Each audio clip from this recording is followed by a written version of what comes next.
In the summer of the year 1376, the town of Hamelin, in what is now northern Germany, carved a strange message into the stone of its town gate. "It is 100 years since our children left." No names, no explanation, just a chilling reminder of an event that no one could, or would, fully explain. Most of us know the Pied Piper as a colorful folk tale told to children. A magical musician lures away rats, and then, when cheated of payment, exacts a terrible revenge by leading the town's children into a mountain, never to be seen again.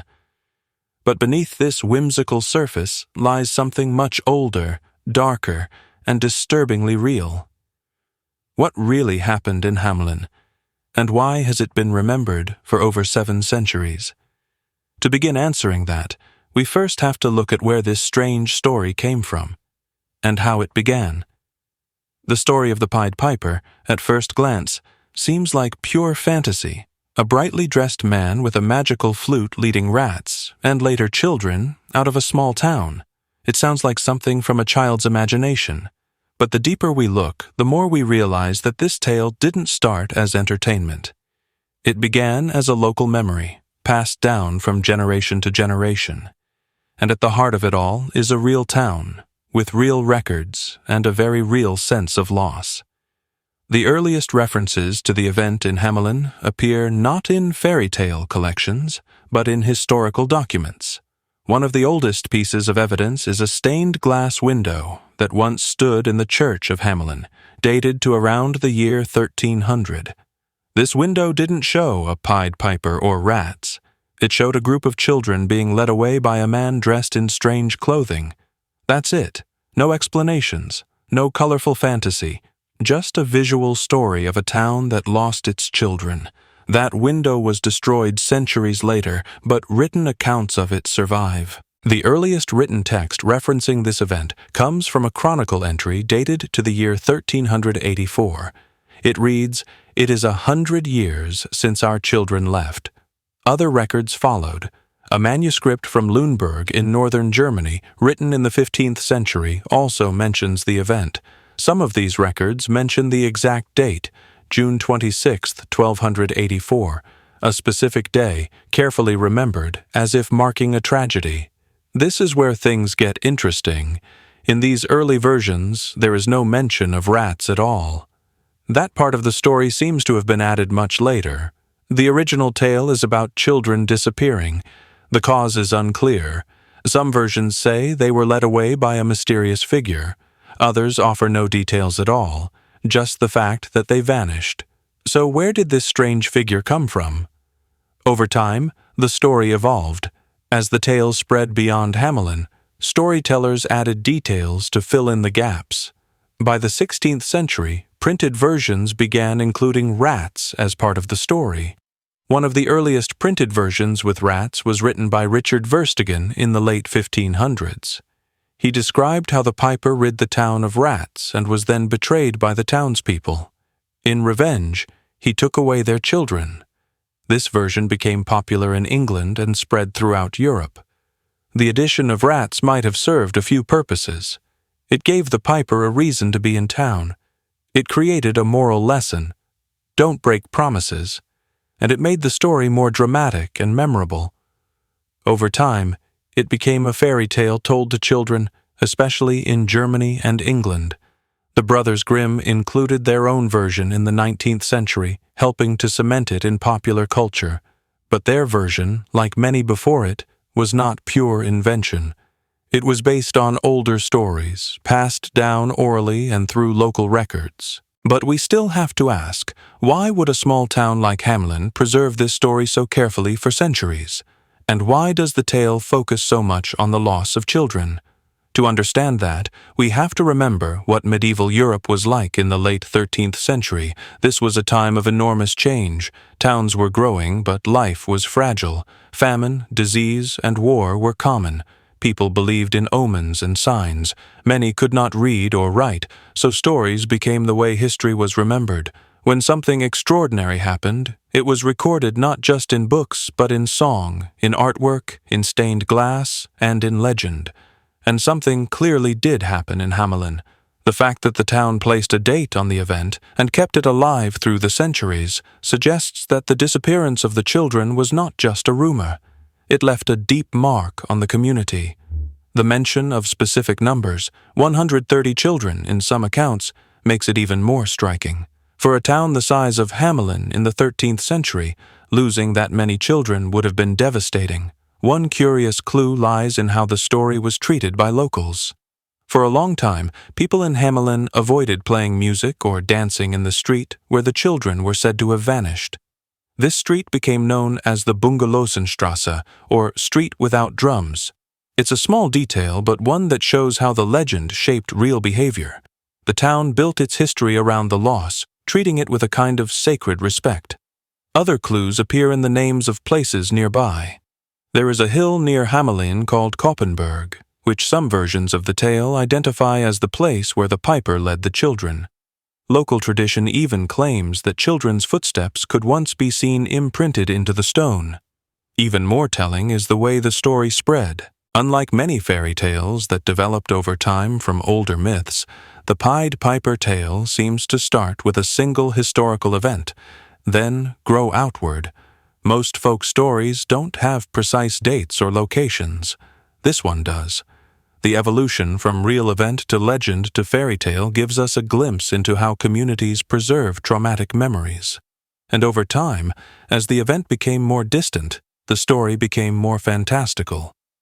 By the time the Brothers Grimm wrote their version in the 1800s, the tale had taken on a life of its own. In their hands, the piper became a fairy tale figure, almost magical. The rats were front and center. The story warned children to behave and adults to keep their promises. It no longer pointed to a specific tragedy. It had become symbolic.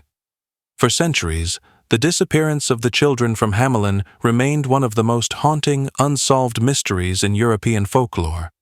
While the earliest records simply note the loss without explanation, generations of historians, researchers, and folklorists have tried to uncover what really happened on that summer day in the late 13th century. Over time, a number of theories have emerged, some grounded in historical context, others more speculative. Each one tries to make sense of how an entire group of children could vanish, seemingly without a trace. One of the most widely discussed theories is migration. During the late 1200s, much of Eastern Europe was still sparsely populated. German lords and bishops were known to organize migrations, encouraging settlers from more developed areas like Saxony or Lower Saxony, where Hamelin is located, to move eastward. This movement was part of a larger campaign known as the Ostsiedlung, or eastward settlement. Young people, especially those without land or wealth, were often recruited to colonize these regions. The promise of land, freedom, and opportunity may have been enough to convince many families to send their children or teenagers away.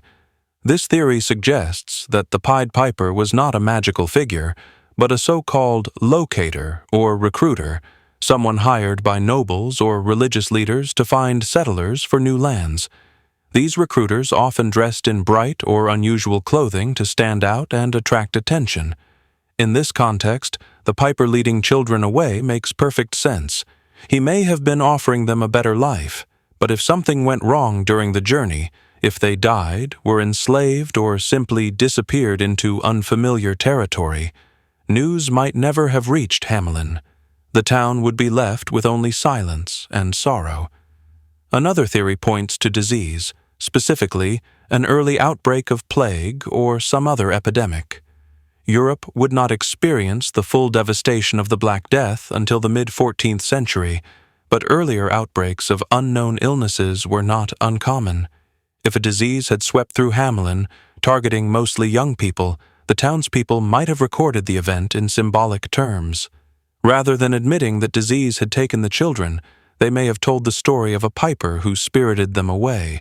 This kind of metaphor would not be unusual in medieval storytelling, where abstract forces like death or sin were often personified. However, this theory has some weaknesses. The town's records do not suggest that the children died in Hamelin. There are no graves or mass burials mentioned. The story always points to the children being taken elsewhere, not dying in place. Still, the possibility of an illness spreading during a migration or long journey cannot be ruled out. A third theory focuses on the so-called Children's Crusade. In the early 13th century, around the year 1212, there are accounts of thousands of children from France and Germany marching toward the Mediterranean, convinced that their innocence alone could reclaim the Holy Land. Though the exact details of this movement are unclear, many of the children were reportedly sold into slavery or died along the way. Some researchers have speculated that the Hamelin story may be connected to this broader phenomenon, perhaps as a smaller, localized version of a similar religious migration. However, there's a significant time gap. The Children's Crusade took place roughly 70 years before the event recorded in Hamelin. While it may have influenced later versions of the story, it seems unlikely to be the direct cause of the original disappearance. More unusual theories have also been proposed. Some suggest that the children may have been victims of a landslide or natural disaster, vanishing without a trace. Others believe they may have drowned in the Weser River, which runs through Hamelin, or become trapped in a cave. These ideas are based more on local geography than hard evidence, but they reflect the deep desire to find a rational explanation for the loss. One of the more unsettling possibilities is that the children were sold. In times of economic hardship, desperate families might have agreed, willingly or under pressure, to send their children to work in distant towns or estates. Some accounts from other parts of Europe show that child labor and forced relocation were not unheard of. If such a transaction occurred in Hamelin, it may have been later covered up or transformed into a symbolic story to ease collective guilt. As historians continued to study the tale, some key figures emerged in the research.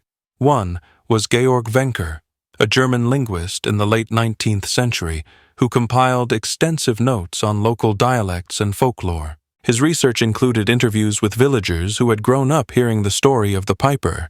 Another was Hans Dobbertin, a 20th-century historian who focused on medieval migration patterns and connected the Hamelin story to historical settlement movements in Transylvania and other parts of Eastern Europe.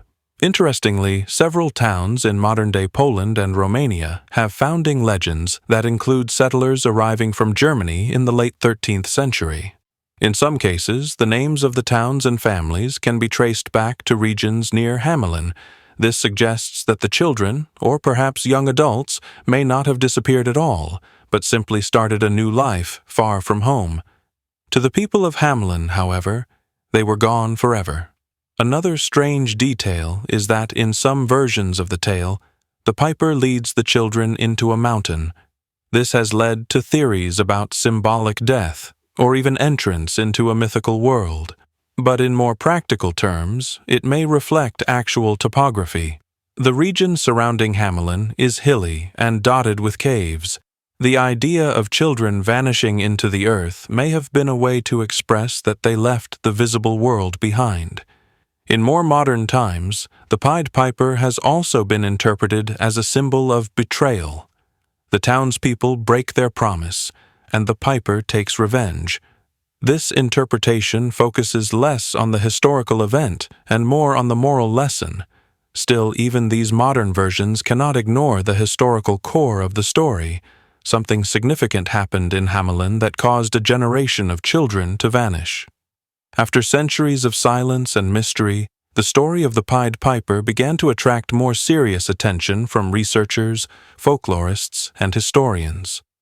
The turning point came not from storytellers, but from scholars who began asking a simple question. What if the tale was never just a story? What if the bright colors, the rats, and the magical flute were only a layer of fiction covering something that had actually happened? As the 19th century brought new tools for historical research and a growing interest in tracing the roots of European folklore, the Pied Piper legend became a subject of growing academic curiosity. Writers began to compare different versions of the story, analyze old documents, and look for patterns. One of the earliest researchers to treat the story seriously was Johann Georg Theodor Grasse, a German literary historian who included the tale in his collection of medieval legends in the mid-1800s. He was one of the first to suggest that the story might be connected to real historical events. His work inspired others to take a closer look. By this time, the disappearance of the children had been retold so many times that the original facts were buried under layers of storytelling. But some researchers noticed something curious. The further back they went, the fewer magical elements they found. Early records didn't mention rats. They didn't describe the piper as a sorcerer. Instead, they described a loss, a tragedy, a historical wound. This shift in focus changed everything. Historians stopped looking at the tale as a fairy tale and began treating it as a possible clue to a forgotten historical event. One of the most important discoveries during this period was the connection between the legend and medieval migration. In the 13th and 14th centuries, large groups of German settlers moved eastward to regions that were being opened up for colonization. Some of these regions are in modern-day Poland, Hungary, Romania, and the Baltic states. Local rulers in those areas wanted to attract skilled workers, craftsmen, and farmers. To do that, they hired agents called locators. These men were responsible for finding people in Western German regions who were willing to leave everything behind and start new lives in the East. These agents were often outsiders in the towns they visited, dressed differently, and spoke with a different accent. They stood out. In time, the figure of the stranger who comes to take the children away may have grown into the legend of the piper. What may have started as a group migration, led by a recruiter, eventually turned into a story of enchantment and betrayal. For the families left behind, especially if they never heard from their children again, the explanation might have felt more like abduction than opportunity. If the journey was long and dangerous, and the settlers never returned, the grief could easily have turned into legend. Supporting this theory are the names of certain towns in Transylvania and other Eastern European regions that appear to have German roots. Some researchers believe that place names and family names in these areas point to a possible link with Hamelin. While no direct proof has been found connecting these settlers to the lost children of Hamelin, the timing, location, and scale of migration make it one of the most likely explanations. Still, there were other theories gaining ground as well. In the early 20th century, historians began considering the possibility that the story of the piper was a symbolic cover for something darker, something too painful or shameful to record openly. One idea was that the children of Hamelin had died in a mass accident. Some versions of the legend mention a mountain closing behind the children after they enter it. This detail has led some to wonder if they were swallowed by a landslide or a sudden collapse of rock while playing in a nearby cave. The region around Hamelin is known for its karst landscapes, areas where the land can suddenly give way due to underground erosion. A natural disaster like this could explain why the children vanished without a trace. But again, the records do not mention death. They speak of disappearance. Other researchers looked at social and political contexts. During the 13th century, the church and state were closely intertwined, and religious orders often had authority over towns like Hamelin. Some speculated that the children may have been taken by force or sold to religious institutions. This idea was especially disturbing, but not impossible. In some regions, it was known for monasteries or noble families to purchase or claim children for labor, military service, or religious life. If this happened in Hamelin, the story of the piper might have emerged as a way to express the town's guilt or anger without directly accusing powerful institutions. One of the most detailed investigations into the story came from a German linguist named Georg Wencker in the late 1800s. Wencker was studying dialects and language changes in Germany when he collected stories and oral histories from people in and around Hamelin. What he found was fascinating. Even centuries after the event, locals still talked about the piper and the lost children as if it were common knowledge. They didn't know exactly what had happened, but they believed it had happened. In the mid-20th century, the mystery gained another wave of interest thanks to Hans Dobertin, a historian who focused on the spread of medieval German settlements. He found links between the legend and historical records from towns that were founded in Eastern Europe around the same time as the children's disappearance. In his view, the legend was a folk memory of colonization, and the piper was the face of change, both hopeful and tragic. Meanwhile, writers and artists continued to reinterpret the story.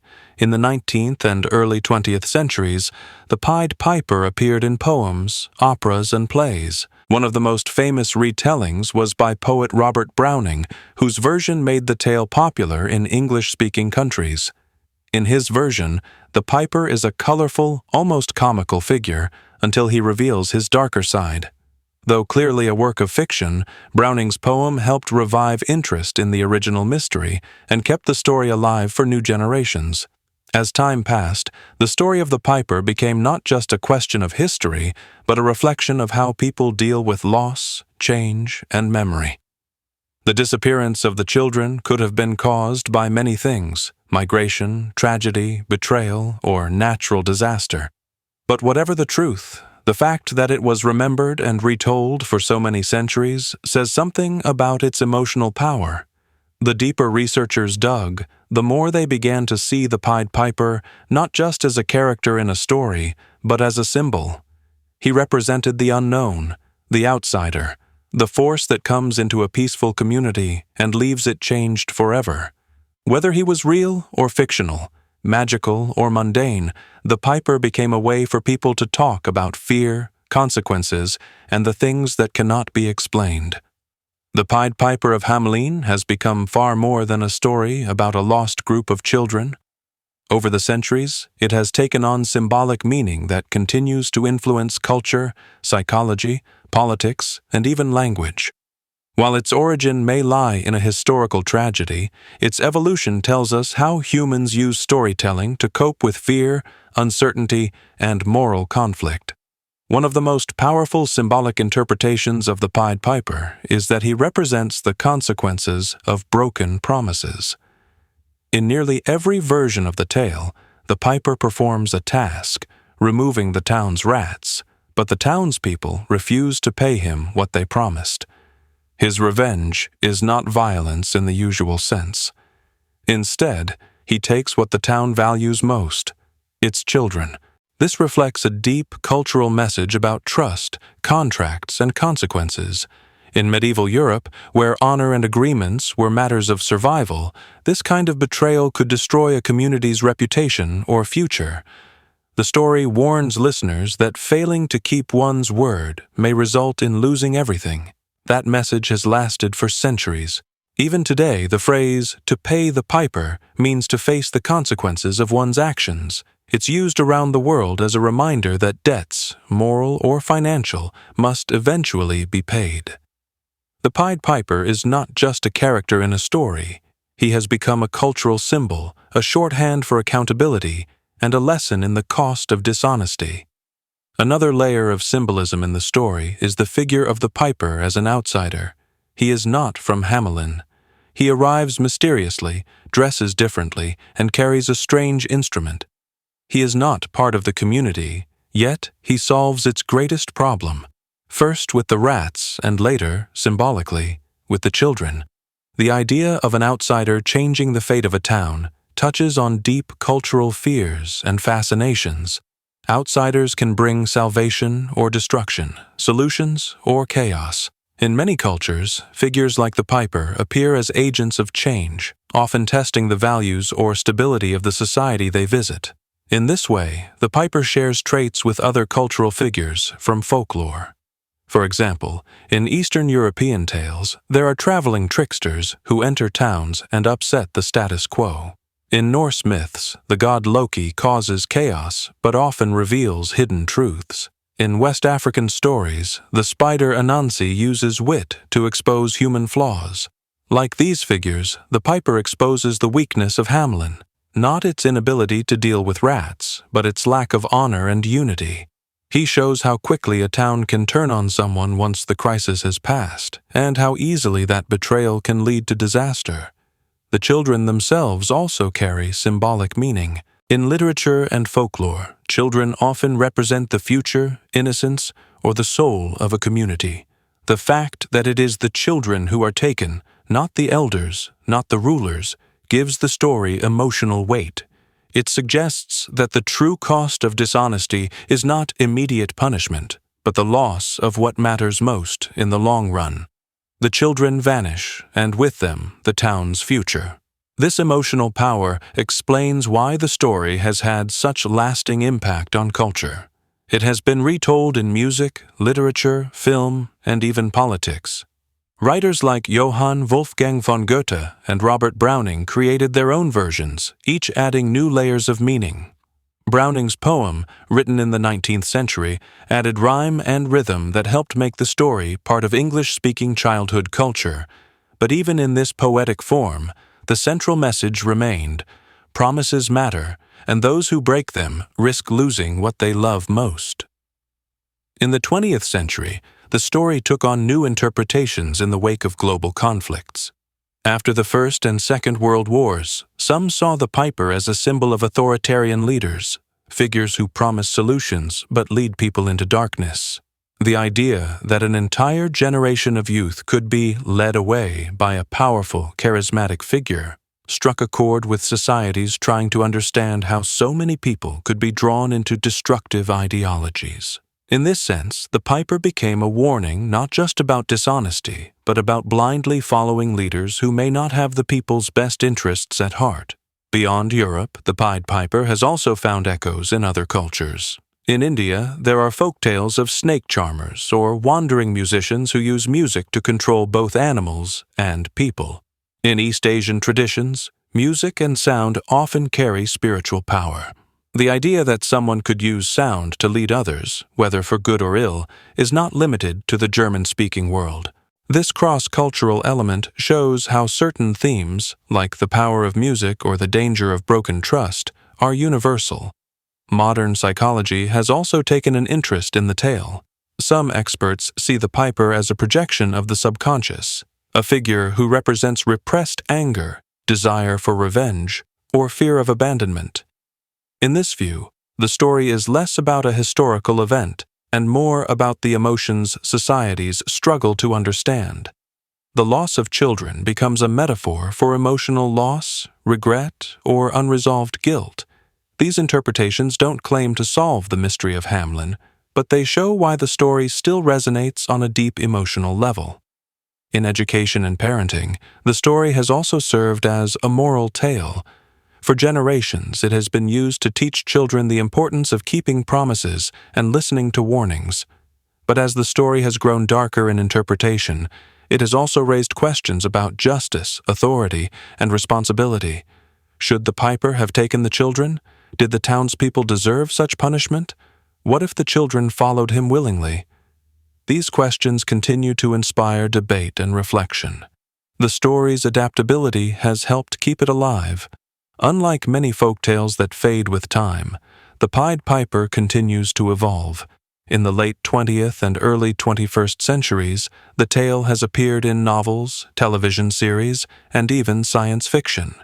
Writers have placed the piper in modern cities, turned him into a cybernetic musician, or reimagined him as a victim rather than a villain. Yet, no matter the setting, the core themes remain.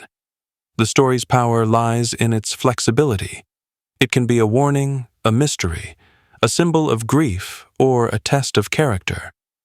And of course, the town of Hamelin continues to embrace its legacy. Every year, tourists visit to see where the children vanished. Actors dress as the piper and reenact the tale. Street performances and guided tours offer historical context and dramatic storytelling. But behind the festivities, the town also honors the solemn memory. A plaque still marks the Bungalosenstrasse, and the church records still include the date of the children's disappearance. In this way, Hamelin holds on to both its history and its legend, allowing visitors to step into a story that is still unfinished. In the end, the tale of the Pied Piper remains one of the most compelling and layered stories in European folklore. It is a story about trust, consequence, loss, and the power of the unknown. Its influence stretches across centuries, cultures, and disciplines, touching everything from music to politics to psychology. And it continues to remind us that behind even the most magical of legends, there can be echoes of truth, memory, and human experience. It is this depth that makes the Pied Piper more than just a fairy tale. It is a story that speaks to what we value, what we fear, and what we must never forget.